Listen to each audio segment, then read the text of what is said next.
Merci pour la question, monsieur le journaliste. À l'entrée des jeux, je vais dire que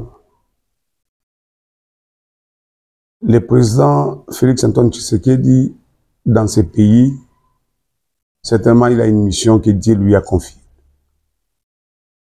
Je ne sais pas si on peut encore dire, on a réservé parler de vrais missionnaires seulement à l'église, mais le président Tshisekedi, c'est encore un missionnaire dans la gestion d'une nation que l'Éternel Dieu nous a donné pour que la RDC puisse vraiment être délivrée dans les jours que nous avons connus depuis 30 ans.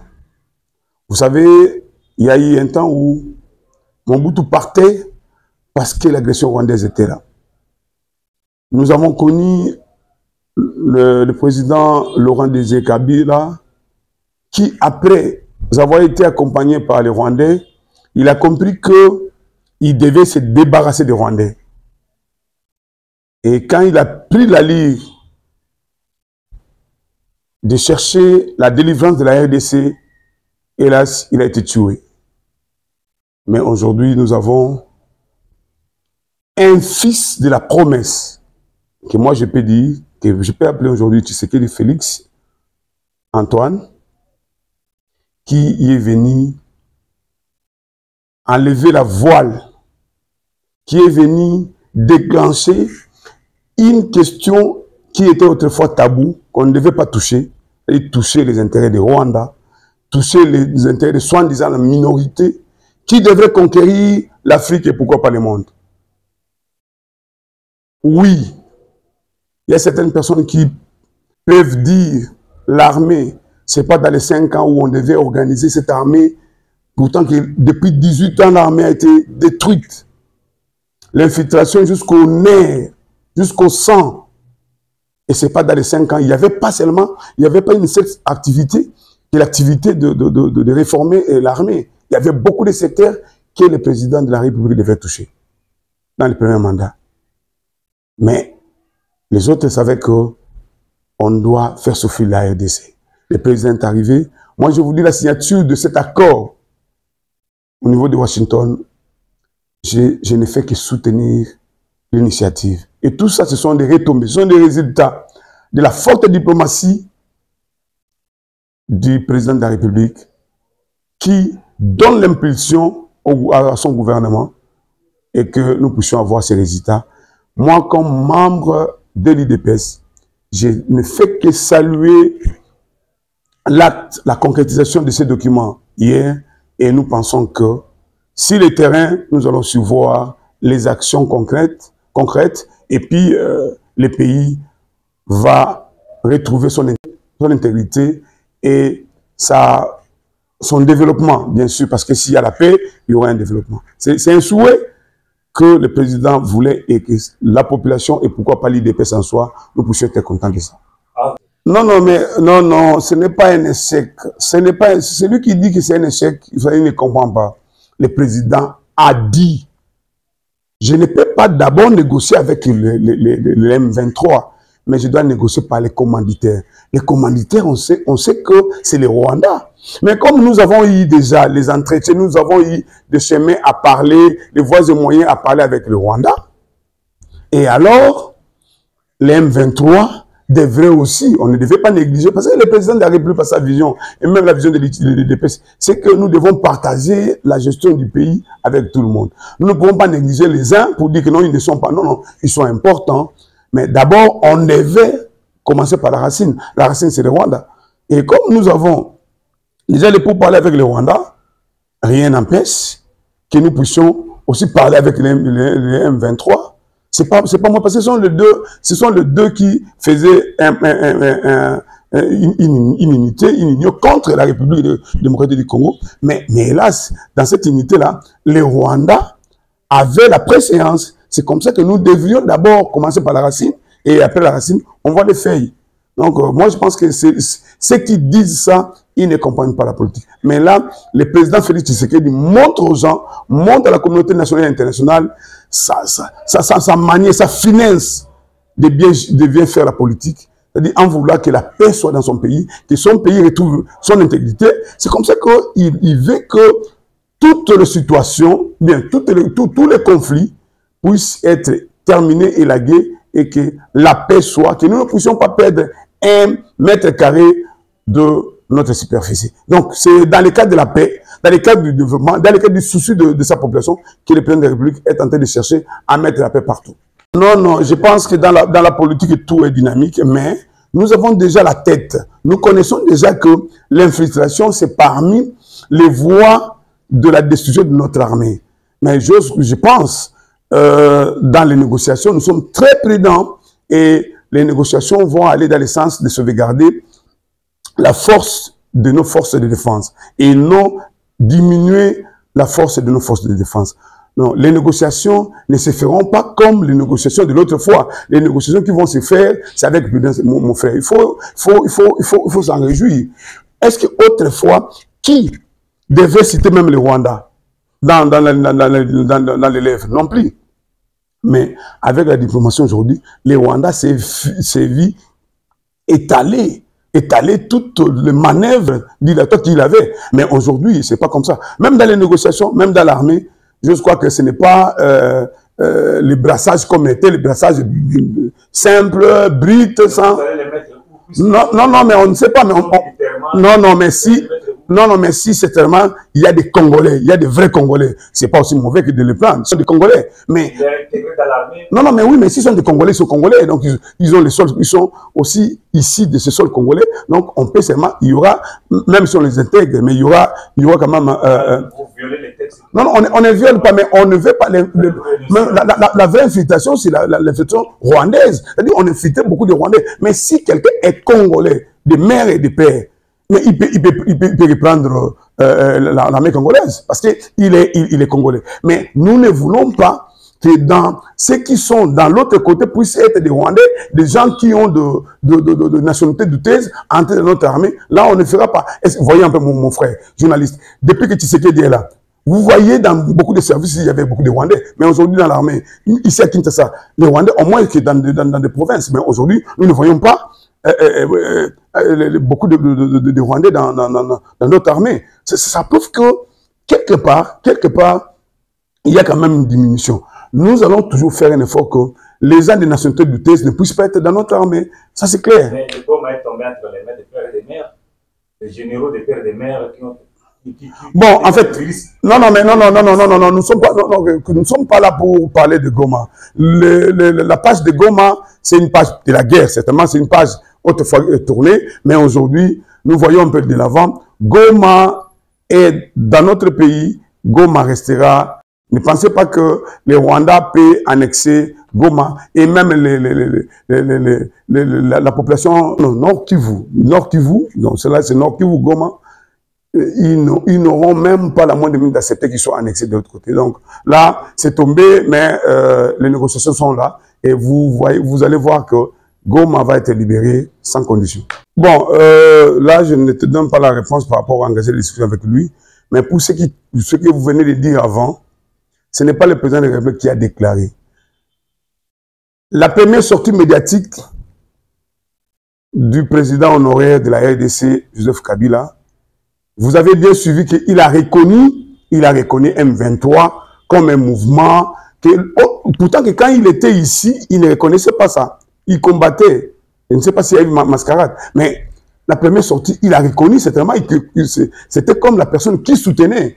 Ce n'était pas Tshisekedi qui a dit, ou encore les autres, mais d'abord lui-même a confirmé cette existence. Et puis il a montré à la face du monde qu'il était en bonne relation, où il soutenait dans sa pensée ces mouvements. Et aujourd'hui, lui étant un ancien président, il ne devait pas tenir ce discours. Il ne devait pas tenir ce discours. Les atrocités que nous avons connues à l'est du pays, les morts, les viols. Non, mais il ne devait pas. C'est quelque chose qui lui a certainement rabaissé un peu. Parce que par rapport à sa qualité, il devait être le grand conseiller de président de la République, de président de la République, de la République qui devait venir en RDC. Mais il ne devait pas tenir ce langage-là devant l'atrocité que connaît la RDC. Lui, la personne qui a pris la gestion pendant 18 ans, il ne veut pas. Ça, c'est un. Et puis, vous savez, je vais vous dire une chose.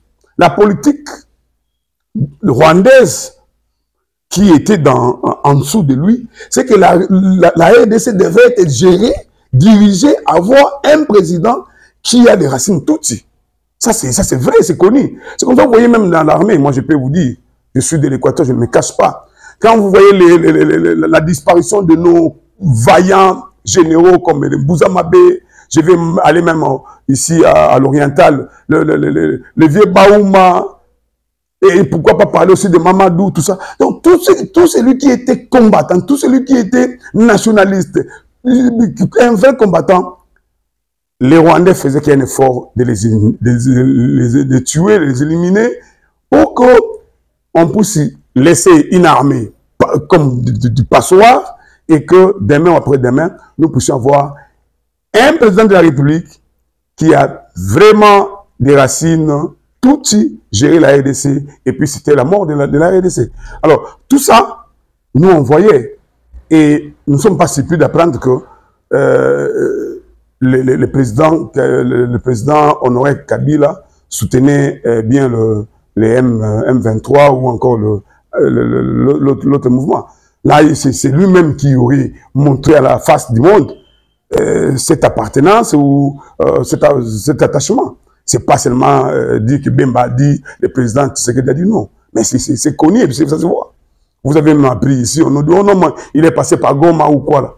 Même si les gens peuvent dire, il n'y a pas de preuves, mais il n'y a pas de fumée sans fait. Quelque part, ce n'est pas normal. C'est comme ça, nous pensons que s'il y a des choses comme ça, nous ne pouvons pas cacher et nous devons amorcer nos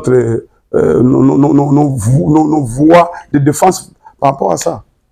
Vous, au niveau de l'UDPS, attaque parlementaire, vous allez déclencher des procédures parlementaires parce que jusque-là, Kabila a bénéficié d'abord des statuts constitutionnels, sénateur à vie, il faut qu'il soit déféré devant ce juge naturel. Ça demande des procédures parlementaires, peut-être de mettre sa nationalité, de choisir sa nationalité, avant qu'il soit poursuivi. Vous allez déclencher des procédures parlementaires pour tous ceux qui le pays a connu l'assassinat de nos compatriotes, plus ou moins 9 000 à 10 000 morts les 26 et 28 janvier dernier au niveau de la ville de Goma. Vous allez déclencher des procédures parlementaires. Bon, moi je pense que la justice est en train de faire son travail. Les services de sécurité sont en train de faire le travail. Si et seulement si il y a des éléments probants, fondés, qui montrent que l'ex-président est impliqué. Mais alors, la République indépendante de la RDC, la République qui est indépendante de la RDC, et avec les institutions, nous allons nous mettre pour que nous puissions certainement arriver aussi à quitter l'impunité, mais à agir comme justice. C'est pas normal. Est-ce que vous pouvez vous imaginer, la République aujourd'hui est en train de souffrir, et nous connaissons que si la République est en train de souffrir, c'est par telle personne, et cette personne-là a y avoir des bénéfices pour ce pays, et on va croiser les bras? Je ne crois pas. Je ne crois pas. Je ne crois pas qu'on va croiser les bras. C'est comme ça que nous disons, nous attendons toute la procédure qui est amorcée, qui est là déjà. La justice est en train de travailler, les services de sécurité sont en train de travailler, et s'il y a des preuves, on va attaquer. Il n'y a pas autre chose. Bon, moi, je ne sais pas. Vous avez dit qu'on n'a pas l'accord sur place. On n'a pas l'accord ici. Mais comment on va commencer à examiner une question qui n'est pas encore visible? C'est pas intéressant. Mais je vais vous dire une chose. La RDC est gérée par un président légalement élu à plus de 70%. Il y a les élections qui ont été bien organisées en RDC, et je crois que c'est pas ça la condition. Je ne crois pas qu'on peut aller dans ça. C'est comme si c'est comme si le pays n'était pas géré. Le pays est géré, il y a un gouvernement légal, il y a toutes les institutions légales, Je ne crois pas que un mouvement d'insurrection peut poser cette condition. C'est comme si il venait pour autre chose. Mais comme il n'y a pas les documents, il n'y a pas les écrits, je ne vois pas pourquoi nous allons continuer sur ça. Mais je crois que les institutions de la République démocratique du Congo sont des institutions légalement établies. Il n'a pas suspendu, ce n'est pas l'ingratitude, il n'a pas suspendu. Vous savez, est-ce que vous vous imaginez, la personne qui est à la tête de ces pays, je vous dis, c'est un envoyé de Dieu. Jusqu'à ces jours, autour du président de la République, Félix Antoine Tshisekedi, il y a beaucoup de gens de l'IPPRD. Je ne peux pas entrer dedans, mais je vous informe qu'il travaille avec tout le monde. Il y a des gens que le président n'a pas touchés. Ils sont là au travail. Même dans les entreprises, même partout dans tous les services. Il n'a pas fait le règlement des comptes. On n'est pas ingrat. Mais seulement, cette facilité d'amour, cette manière d'aimer la nation, d'aimer tout le monde comme Congolais, c'est ça.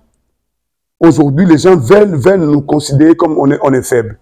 Pourtant que si le président Tshisekedi était haute, on devait faire une table rase, mais on n'a pas fait. On n'a pas fait. On a bloqué, on a empêché, on a dit que les peuples ne puissent pas œuvrer présentement parce que clairement, ça se voit que les PPRD soutient M23, soutient AFC et M23. Alors, s'ils soutiennent les M23, nous, on est en conflit avec les... On est en combat avec les M23 qui est de l'autre côté. Et ici, donc, c'est comme si nous leur donnons aussi de béquilles au niveau de Kinshasa ou au niveau d'autres provinces où l'M23 n'est pas là. Non, non, on ne peut pas. Est-ce qu'aujourd'hui, vous savez, à Goma, les premières personnes à taper, à tuer, ce sont les membres de l'UDPS. On a saccagé 2 maisons de nos députés qui sont ici. Le président de la commission défense. On a saccagé leur maison. On a chassé les gens là-bas. Et l'UDPS ne peut pas parler, l'UDPS ne peut pas flotter à Goma. Et ici, mais nous avons pensé, les PPRD faisaient autre chose. Mais au lieu que les PPRD puissent comprendre que non, nous ne sommes pas naïfs, il a exagéré, il a commencé à faire des réunions parce qu'il trouvait que M23 venait à Kinshasa. Et là, on doit les laisser comme ça. Non, non. On a été très clément pour ça.